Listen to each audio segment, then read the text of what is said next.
All right, thanks for the introduction, and thank you, Joe.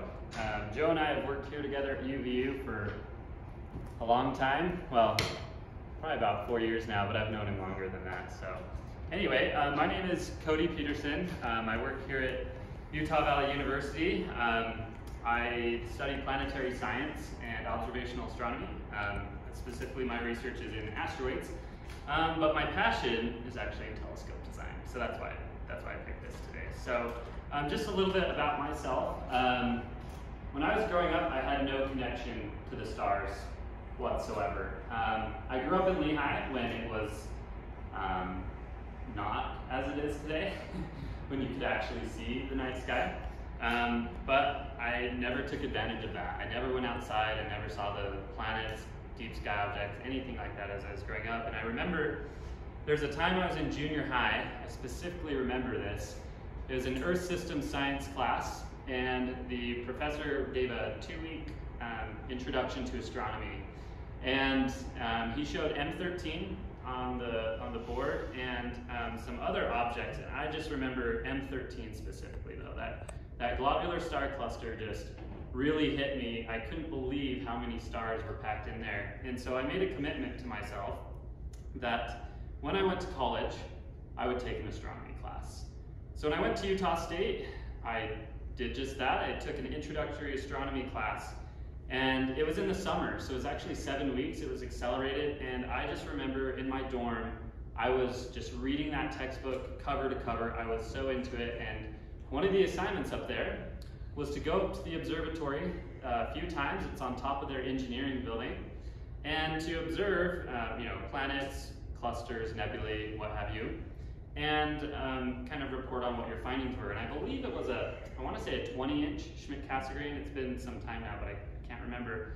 But the first thing I ever saw through a telescope in my life was in that observatory, and it was Saturn, just as Joe was saying, and I was blown away. I couldn't believe it, so I volunteered actually to go up there more often and help them out, and I did.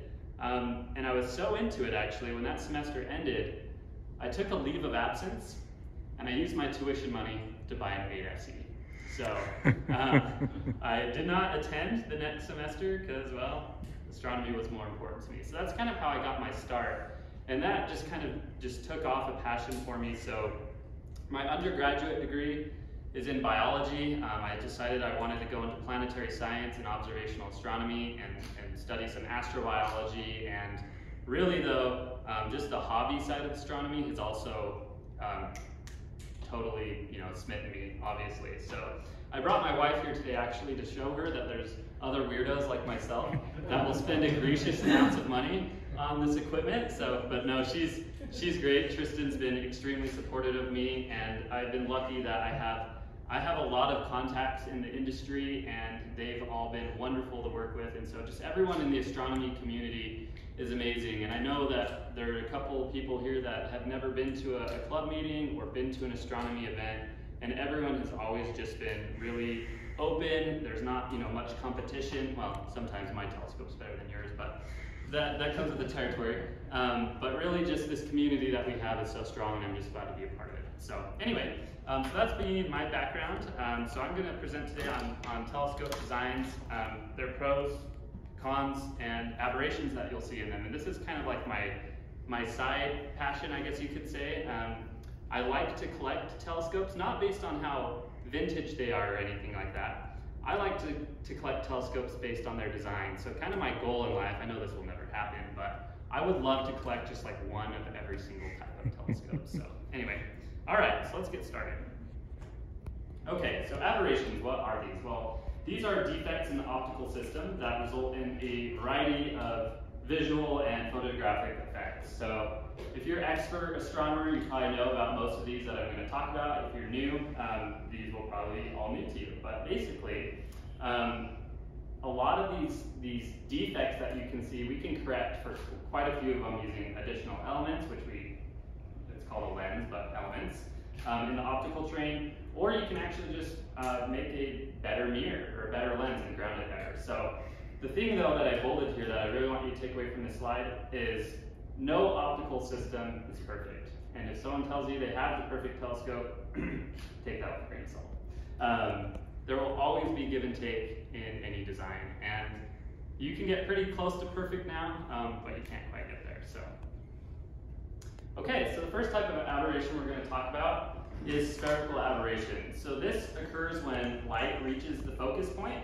but not all wavelengths of light are focused on the same plane. So, well, you would have thought I've taught in here before, so let me come around here. But as this light comes into this curved concave mirror, this is pretty much standard of a Newtonian, you can see that the light is not all reaching that same spot. So really, what you're going to see in this is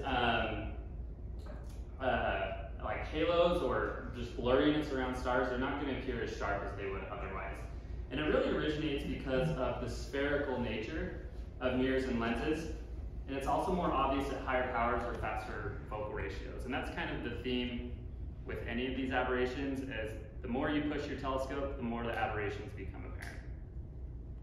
So one of the solutions I have on here is to use aspheric surfaces, A meaning not, so not spherical surfaces, so not spherical lens mirrors, corrector plates, etc. Okay. So the next is chromatic aberration, and this one has plagued astronomers for centuries, and just in the last few decades or so, we really started to make this error pretty much non-existent, and the more you pay, the better the error becomes, let's just say that. So it's similar to spherical aberration in lenses, but chromatic aberration affects color rather than the resolution. So basically, if you don't know, light is made up of different wavelengths, and when this light enters a lens, it bends.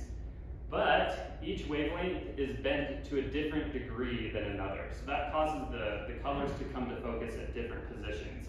And so what you see, so this is this telescope here, this would suffer from that, but basically what you're going to see is typically violet-blue halos around stars and bright objects like the moon, as only 2 of the 3 primary colors are in focus. And you can see that here as well.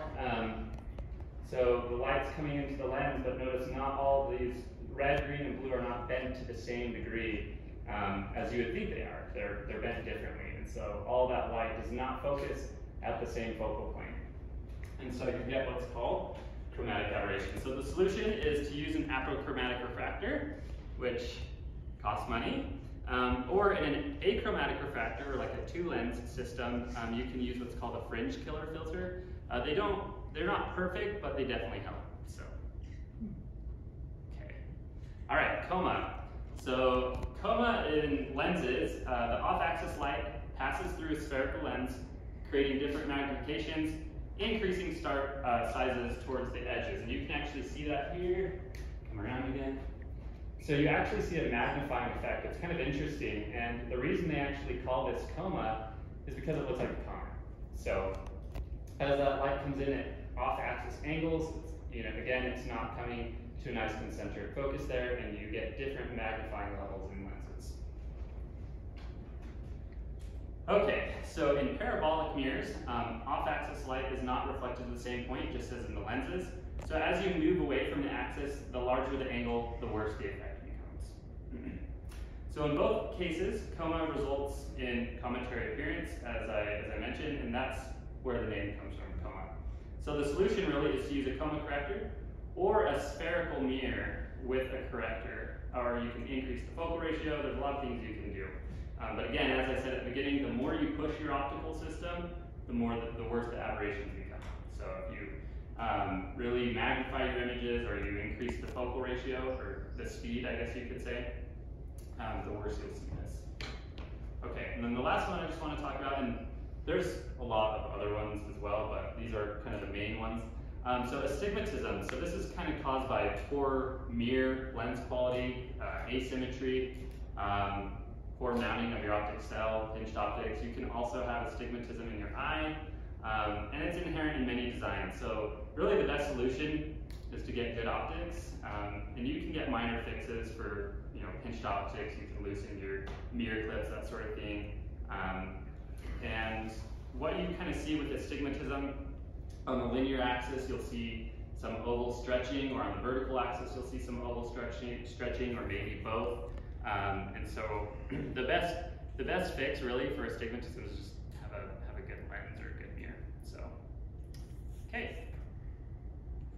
so now we got to the fun part. Any questions so far? Okay. All right, so the Newtonian reflector. So the Newtonian reflector is a design I'm very familiar with.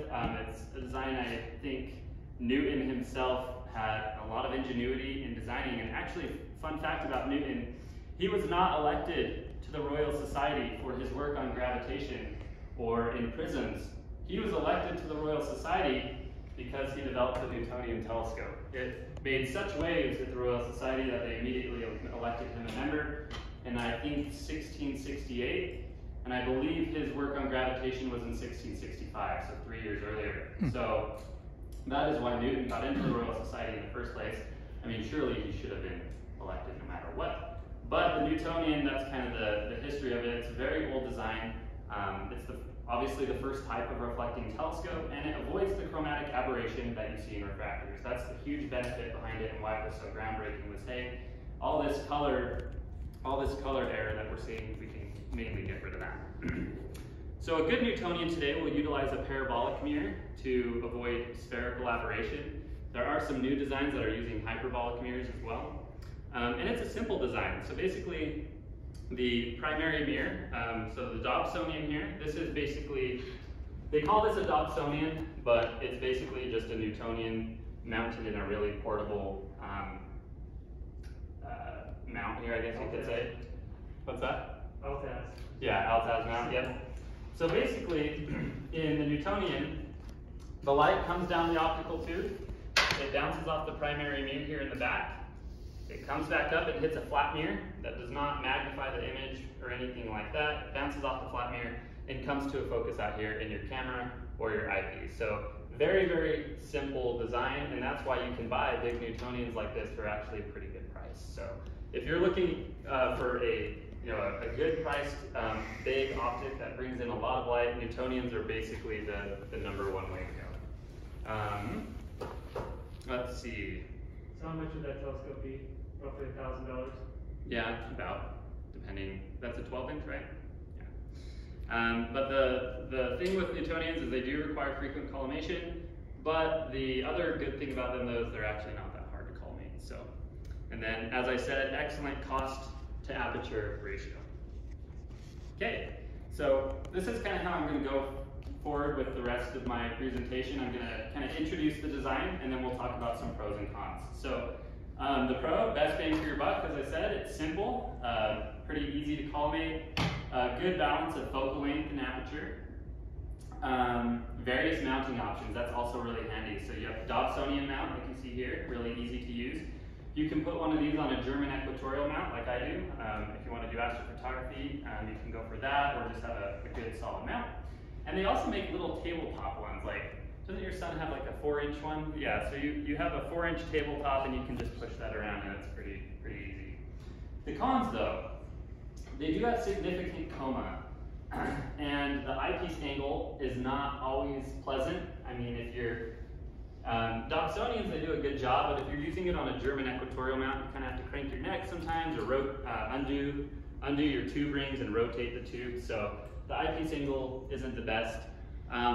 It is an open tube, so you do get dust in there, and you get diffraction spikes. Now, you'll notice that I put that on both because some people love the diffraction spikes and some people hate them. It is an optical, it's just a property of the optic, so the reason you get diffraction spikes is on the, something has to hold up the secondary mirror. We have gravity, so if nothing was holding it up, it'd fall. So something has to hold that up, and we use spider vanes. And so these spider vanes cause crosses in the images. And again, some people love them, some people hate them. In the Hubble Space Telescope pictures, they're really pretty. But again, in my opinion, they're not desirable just because it's not a real property of the star you're seeing. So it can kind of mislead people, like, oh, stars are pretty crosses, but they're not. So yeah, but Hubble's in space. Gravity's not a problem there. That's true, it's not, but it'd be kind of, I know you're playing with that, but it's kind of hard to hold a mirror in the same spot. But inertia is. So you're saying that if Newton had invented the Newtonian telescope before he invented gravity, that would be a problem? Yeah, yeah, exactly. So you can reduce coma by increasing the focal length, right? Sorry, say again? Can you reduce coma in a Newtonian by increasing the focal length? Yes.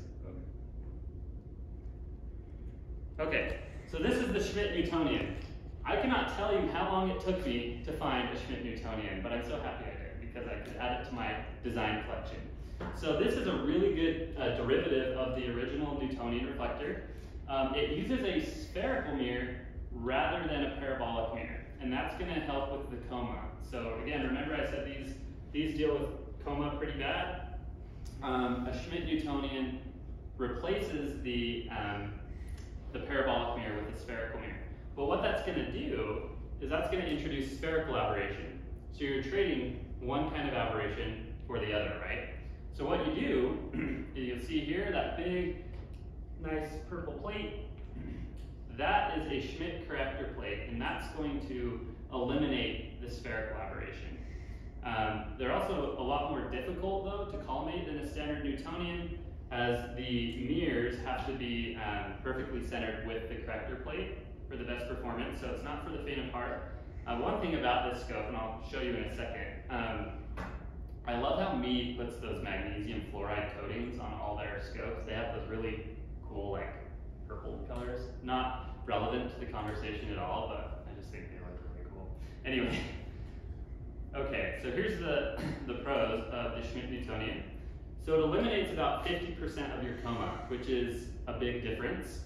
It allows for the use of a spherical mirror, which is much cheaper and much easier to produce than a parabolic or a hyperbolic mirror. The Schmidt corrector plate seals the tube, so it prevents dust from getting inside. It's actually not much more expensive than a standard Newtonian reflector of the same aperture. The Schmidt corrector eliminates the spider veins because, as you see, you no longer need little supports to hold up the spider vanes. The corrector plate is what holds up the secondary mirror. So you don't need those. So in my opinion, that's a benefit because you get rid of the diffraction spikes, but again, I know some people really like them. Oh yes, and the thin corrector plate saves weight. So the Schmidt corrector plate is roughly anywhere from about 3 to 5% the thickness of the aperture. So what do I mean by that? Well, if you have a 6-inch primary mirror, typically a Schmidt corrector plate is only about 3% of that aperture. So if you take 6 inches and you multiply that by 0.03, what is that, about 0.18 inches? So yeah, that Schmidt corrector plate is only about 0.2 of an inch thick. It's very thin, so it saves weight. And you get gorgeous rich field views through these. You can actually sit, you know, like on a lawn chair or something with a nice wide field eyepiece, and you could just put this on your lap, actually, and just go around the sky, and you'll get some really amazing views through one of these. And then they're also much easier to make in larger sizes than equivalent Maxu top Newtonians, which we're actually going to talk about next, so we'll revisit that. The cons, though, the focuser is still placed in an awkward position. Again, it's actually quite difficult to collimate. And the worst part, discontinued for quite some time by its primary producer, Meade Instruments, which Orion actually acquired last month. So these were made pretty heavily through the 90s and 2000s. And the reason I assume that is because Meade already makes Schmidt Cassegrains, and basically these are pretty much the identical corrector plates that's in a Schmidt Cassegrain. So if you're putting them in Schmidt Cassegrains, you might as well put them in a Newtonian, and that's basically exactly what they did. So they actually don't make these anymore. However, they're still highly regarded. They're really good performers. The only bummer about these particular models is the focuser that they come with is not good. So you'll probably want to take that off, replace it. But the tricky thing is with these focusers, or with a Schmidt, the corrector plate needs to be centered with the primary mirror. Also, the focuser needs to be on axis over that secondary as well. So when you start messing with your focusers, when you have a corrector plate, it gets complicated to make the collimation good. Okay, So here's the Max-Sutov Newtonian. This is one of my favorite telescope designs on the planet. It is the best performing derivative of the Newtonian reflector. It utilizes a spherical mirror again because it's cheaper to make. And again, that will cut down on your production cost. The Mac-Newt gives the least amount of coma than any other Newtonian. So the original Newtonian obviously gives the most. The Schmidt-Newtonian cuts down on quite a bit of it, but the Max-Sutov Newtonian really tames down the coma. In fact, in most imaging sensors, if you use like a 1-inch sensor or a 4/3 or something like that, you probably don't even notice it at all. So it's really, really handy. And again, much more difficult to collimate it though than a standard Newtonian, as those mirrors really need to be centered with the corrector plate. And so for those that don't know what collimation is making sure that all your mirrors are aligned, basically. And it's pretty much that simple. For the best results in a reflecting telescope, your mirrors need to be facing each other on axis. Okay, so the pros and cons of the Max-Sutov Newtonian. Well, eliminates about 75% of the coma. It allows for the use of the spherical mirror again, just as in the case of the Schmidt, and that's easier to produce. Again, it seals the corrector. I actually didn't bring my Mac-Newt with me. Again, corrector lens, you don't have any diffraction spikes. And the really nice thing about Max-Sutovs though is the Max-Sutov correctors are manufactured to a much higher standard than Schmidt Newtonians, or Schmidt corrector plates, I should say. So this is a Schmidt Cassegrain here. This corrector plate is mass produced. Something under here. Oh, it's to safety. Yikes.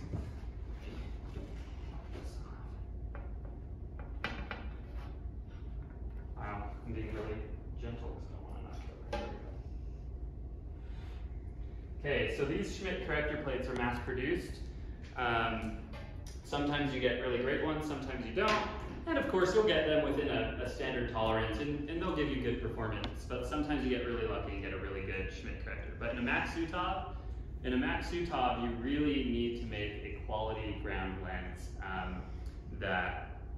and they're also a lot thicker, so they're a lot heavier. But that's also another reason they cut down on that coma. So the Max-Sutov correctors are actually made to a lot higher standards. So Max-Sutov Newtonian is a co-favorite telescope design of mine. The other favorite I have we'll talk about in a little bit. But the cons, again, the focuser, still placed at awkward positions, extremely difficult to collimate. Not many models of Mac-Newts are in production anymore. So Explore Scientific used to make the David H. Levy Comet Hunter. This is a 6-inch, which to me is like the ideal size for a Newtonian. They don't make that anymore, so it's discontinued. And then Skywatcher / Orion, they make a 7.5-inch Mac-Newt. Now, just increasing the size from 6-inch to 7.5 inch really increases the weight, it increases the length of the tube, and the price. So the Skywatcher Orion 7.5-inch Mac-Newt is about $1,700, whereas the Comet Hunter in its prime was $800. So just an extra 1.5 inches, you're doubling the price. So that's kind of the con with Macs, is as you increase them, they're heavy, those heavy correctors at the front, it's just harder to make them. So let's see. Oh yes, usually they're a bit slower than Schmidt-Newts. So that could be a pro or a con depending on kind of what your aim is. So Schmidt-Newtonians like this are usually F4. This one's actually F5, but its big brother, the 8-inch and the 10-inch, I believe, are both F4. And then Mac-Newtons are typically about F5 to F6. And then again, difficult to produce, about 6 inches. And then I have a quote here from Scott Tucker at Starzona Blogs. He says, an 8-inch F4 Schmidt-Newtonian has 250% less coma than an equivalent Newtonian and produces stars that are 1.6 times smaller at the edge of the field.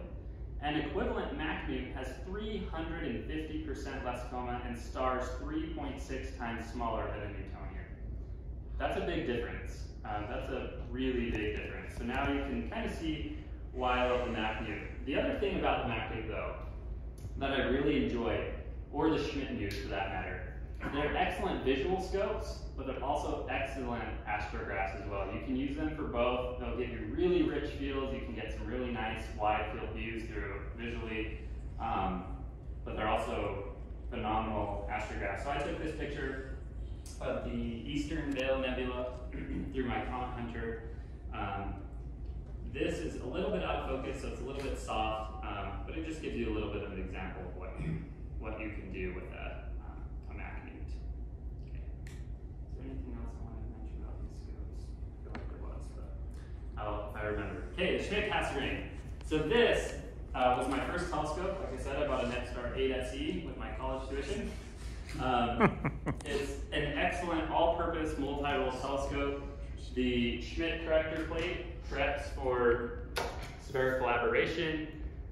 Just a pretty well-corrected telescope. You do get field curvature, that sort of thing. But again, like I said, you cannot make a perfect telescope.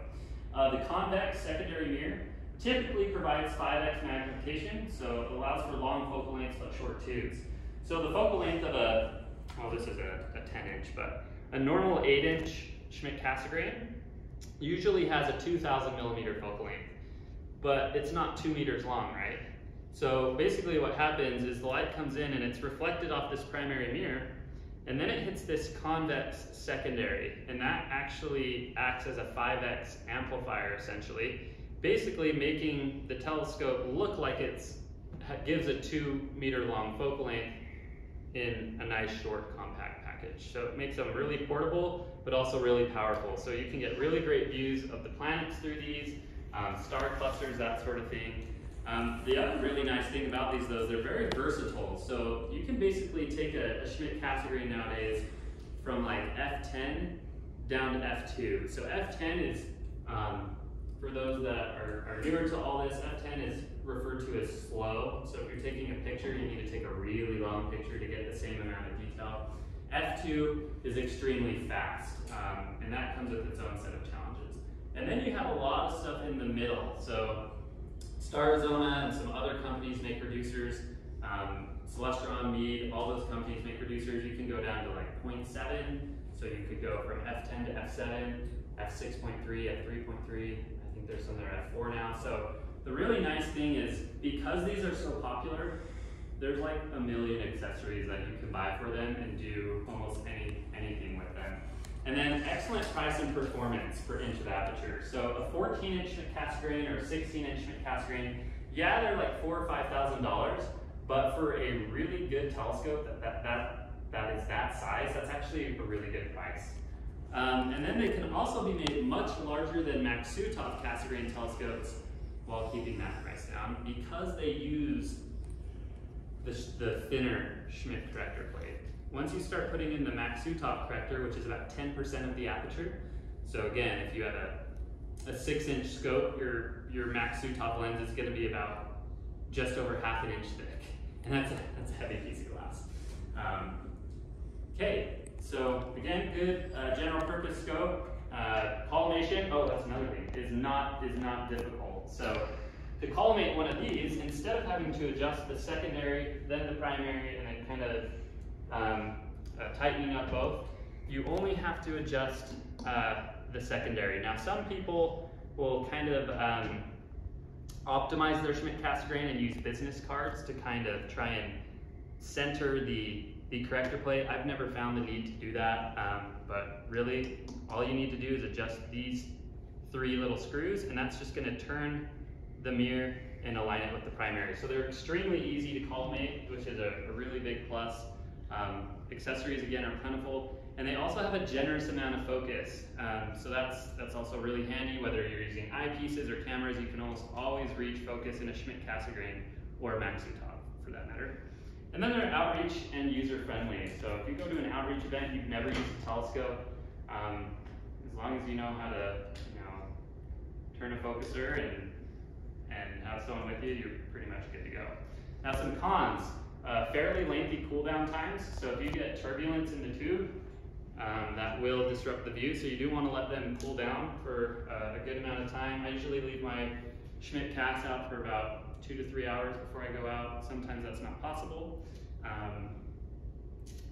they do have a larger central obstruction than most Mac Sutov Cassegrains. So what this secondary mirror is doing is blocking the light, and so you will lose some contrast. So the larger that central obstruction is, the more contrast you lose. There's also other effect of that, though, is the larger you make the central obstruction, typically the larger you can illuminate the imaging chip. So this is a big thing with Newtonians, is optimizing the size of the secondary. So if you want to use your Newtonian strictly for visual use, you should try and buy a Newtonian that pretty much has as small of a secondary obstruction as possible. And if you want to optimize your Newtonian for imaging, you want one that's a little bit bigger so that you can fully illuminate bigger sensors, maybe like APS crop, full frame. Bigger is better. Now, you can go too small, because if you go too small, you actually won't get all the light that's coming from the primary reflected back. So there is kind of a sweet spot. I didn't bring the formula with me, but this is just more of an introduction. So if you're interested, in about 10 minutes, you can look up kind of the ideal size for your secondary for your telescope. The other thing though about that, a lot of people kind of debate about their secondary size, but to me there's not a whole lot you can do about it. Your telescope is made the way it is. Most people are not going to order like a custom secondary mirror or redo their central obstruction. So that's why you want to look at it before you buy it. Okay. Did I get all of those? Oh yeah, so variable performance. Sometimes you can buy a Schmidt cast, that is awesome. Sometimes the stars can be a little bit dull. In my experience though, they've always been really good. So, all right. Okay, so here's the Mac Sutov Cassegrain. This is my other co-favorite. I probably like it a little bit more than the Mac New because you don't have to collimate it really. But it is a phenomenal instrument for viewing and imaging the planets, globular star clusters, and splitting double stars. So the Mac cast usually has pretty long focal lengths, so they're not terribly useful for deep sky imaging or anything like that, but they are absolute planetary killers, and they are really fun telescopes. So it utilizes a Mac Sutov corrector lens. So basically, instead of a Schmidt corrector, you're using a Mac Sutov, so it's a lot thicker. It's made to a lot higher tolerance. It's just a better design, in my opinion. But the really nice thing is you'll notice you don't see any adjustment screws, right? So the collimation is actually set at the factory, so you don't have to pretty much change anything. Now, that is debatable.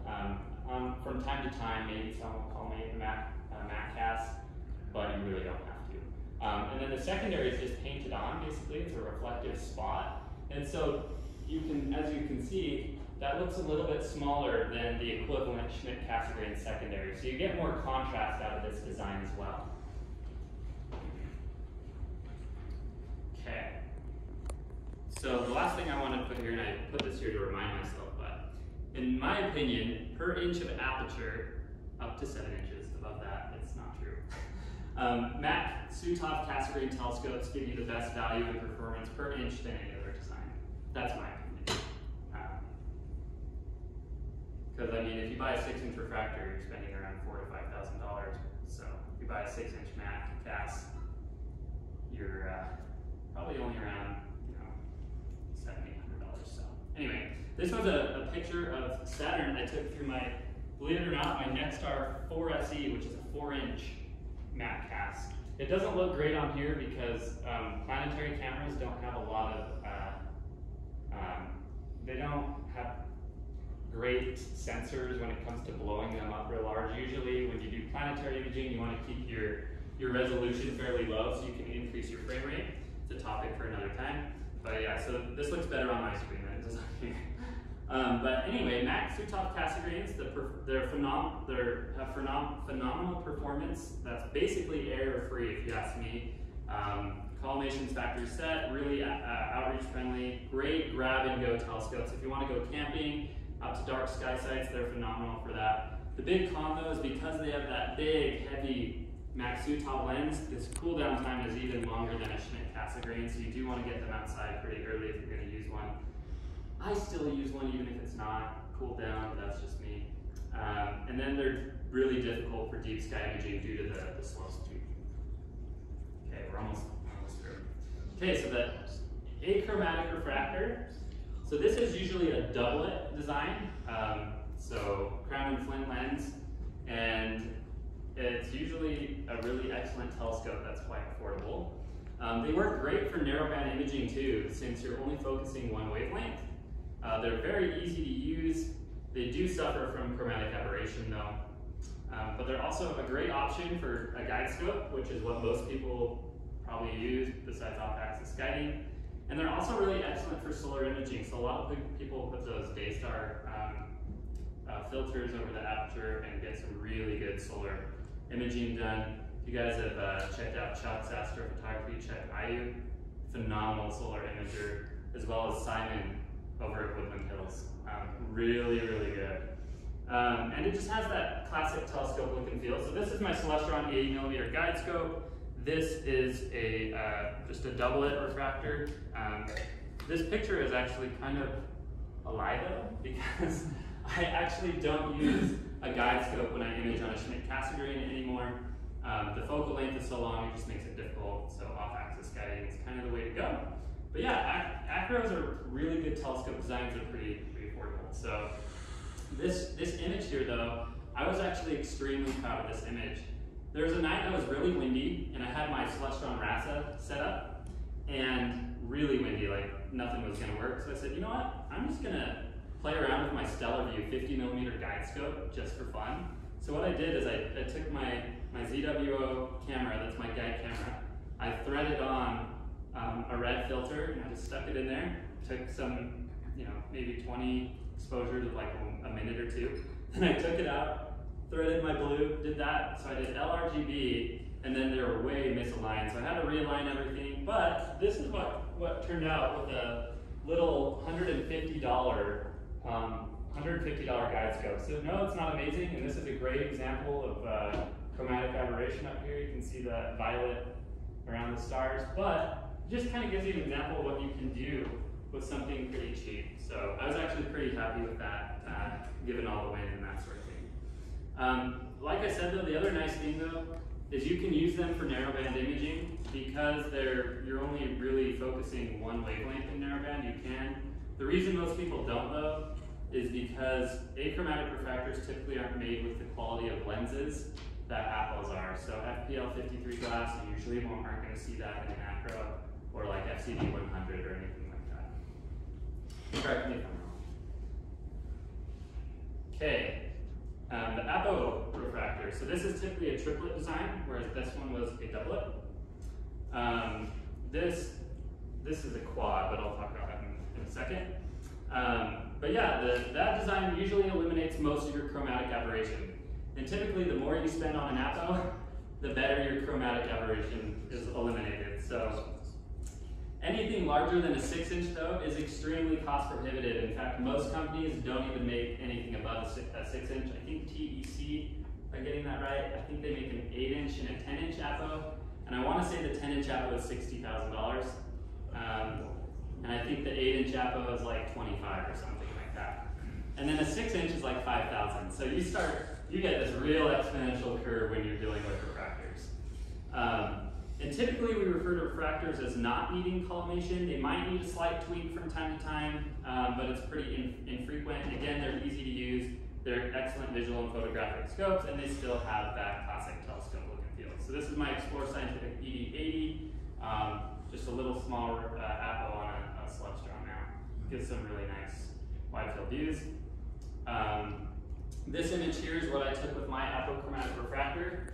This is a William Optics Red Cap 51. It's a Petzval, it's a quadruplet. It's a little bit different design. I'm actually not going to talk about it today. It's a little bit beyond the scope of this, but it is an Apo. So the pros though, they're very well color corrected. They're very easy to operate and maintain. They're an excellent choice for astrophotographers, especially when you use them with a field flattener. They're also really great visual instruments, give you tons of contrast. They don't have a central obstruction, giving you more contrast. And no X's. And no diffraction spikes, yes, that is true. The cons, very expensive per inch of aperture. Again, anything above 6 inches, it's 5 figures at least. Length, possible to strike your tripod with these. And light gathering power is minimal compared to large reflectors and catadioptric scopes like CATs. Now for research, I think Joe can agree with me.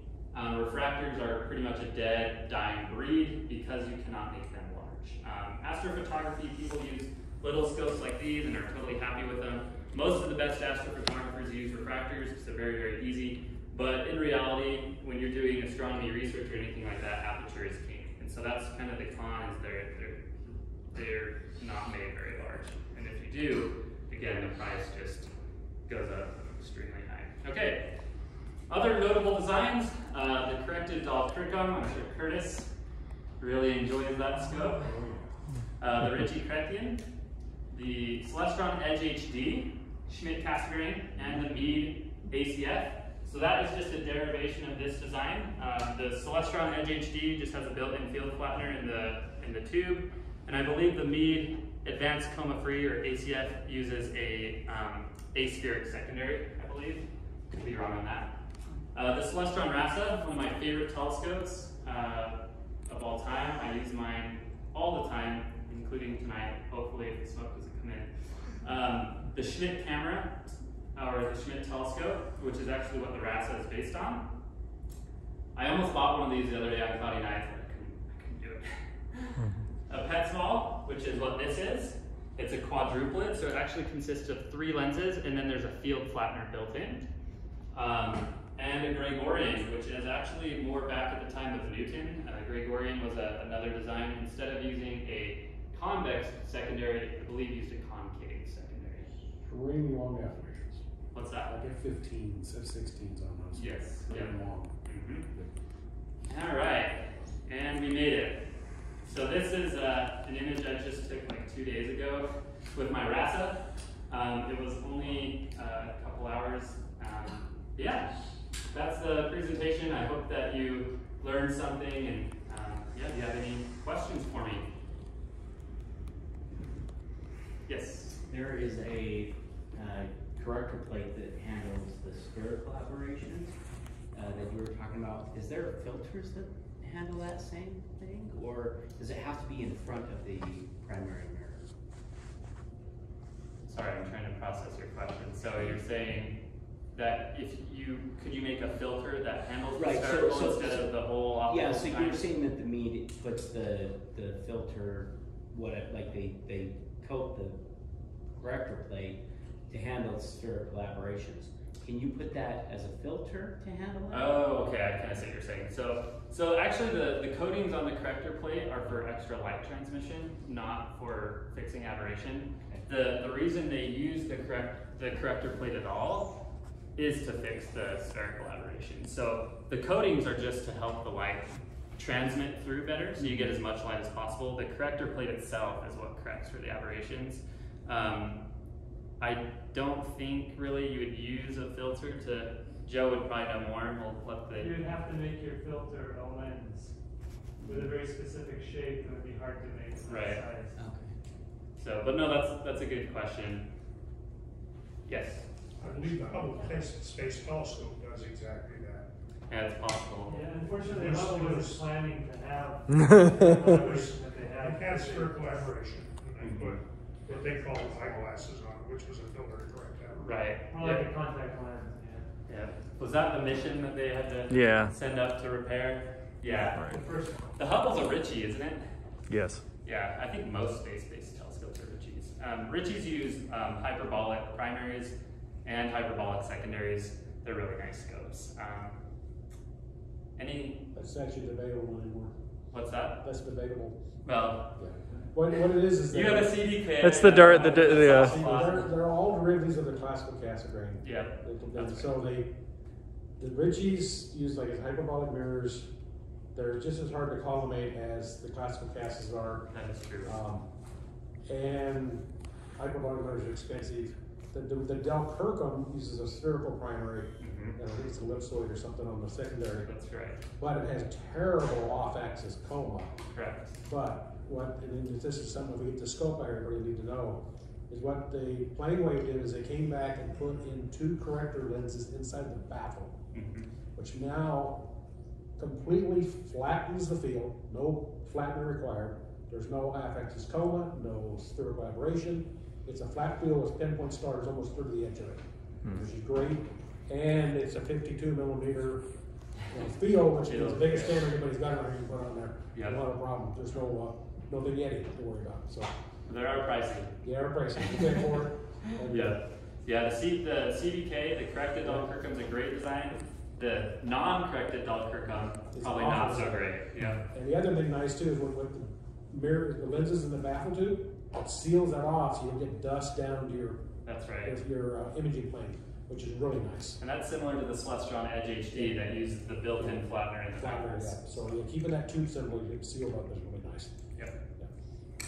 Okay, any other questions that you might be able to answer?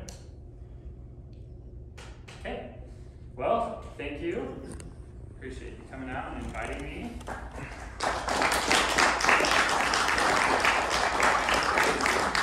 Oh, what's your Instagram handle? At Astro Blender. Huh?